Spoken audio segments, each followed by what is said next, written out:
ฟังเด้อลูกเอ้ยหลานเอ้ยย่าสิเว้าสู่ฟังต่อให้เจ้ามีเงินเป็น10 ล้าน1,000 ล้านก็ช่างดอกเจ้าสิซื้อลมหายใจของพ่อของแม่เฮาน่ะกลับคืนมาบ่ได้เจ้าสิมีเงินหลายส่ำใดก็ช่างซื้อร่างกายของพ่อแม่เฮาที่เหี่ยวเฉาแห้งชราน่ะกลับคืนมาก็บ่ได้ลูกๆเอ้ยลูกบางคนนั่นก็ว่าจะตอบบุญแทนคุณของพ่อของแม่เด้แต่ว่าบ่รู้ว่าสิตอบมื้อใดวันใดบางคนก็บอกว่าประสบความสำเร็จในการงานซะก่อนลูกบางคนนั่นก็ว่าให้เรียนจบก่อนจังสิหาเงินมาเลี้ยงพ่อแม่โอ้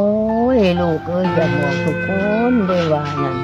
ความตายนี่แขนคอทุกบาทย่างได้ลูกคำตื่นมือเศร้าเห็นหน้าจังหวะยังตัวการกตัญญูหรือการตอบบุญแทนคุณของพ่อแม่นี่ทำเมียใดก็ได้